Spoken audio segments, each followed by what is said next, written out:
Today we are starting with the new chapter, chapter number 9, current electricity. And the topic that we are going to discuss today is direct current. Direct current is also called as DC.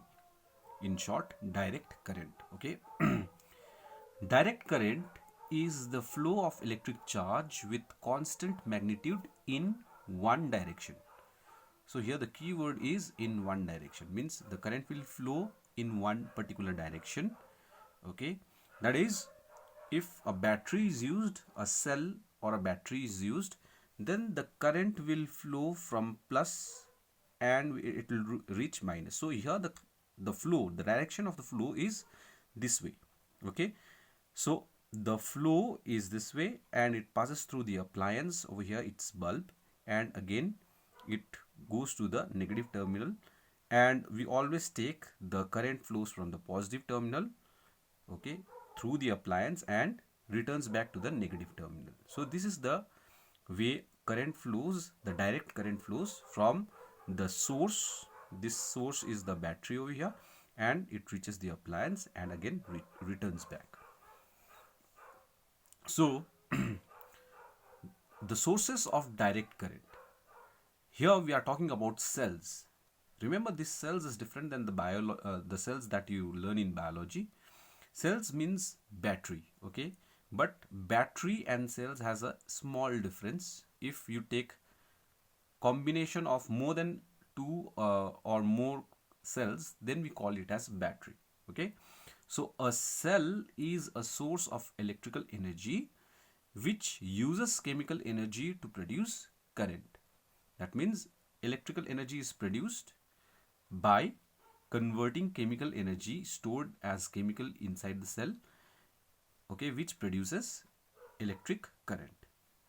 So basically there are two types of cells, namely primary cells and secondary cells. So let's learn about primary cells. Primary cells are those type of cells in which irreversible chemical reactions take place. Irreversible chemical reaction means the reaction cannot be reversed back. So this kind of cells basically are use and throw type. Means once you use it, then you can throw them or discard them, because they cannot be recharged. So these primary cells can store electrical energy, and once they are used, they can be thrown away. Okay, so few examples of primary cells are the voltaic cell. So this is the voltaic cell, it looks like this. Lakeland cell, so this is one of the Lakeland cell, one of the type of primary cell. The other one is Daniell cell, okay, Daniell cell. And lastly, dry cell. Dry cell, this is the cell that we normally use, calling them as battery, okay. Actually it's called a cell. These cells are used in watches, the clocks, okay, remote remote controlled toys, or in the remotes, okay, in various other appliances, these kind of dry cells are used. Next we have secondary cells, or also called as accumulators. The chemical reaction in this kind of secondary cells are reversible.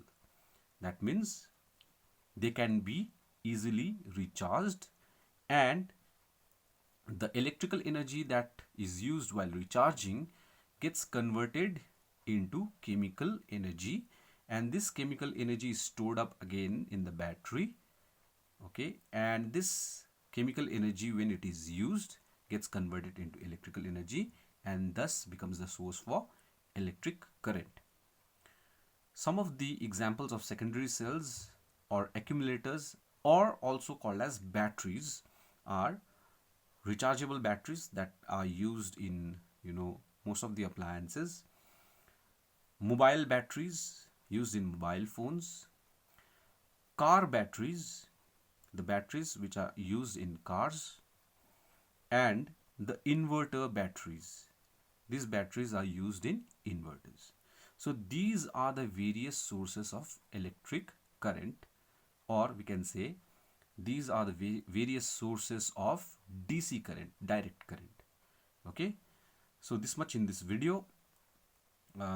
In the next video we'll discuss more about the direct current. Thank you.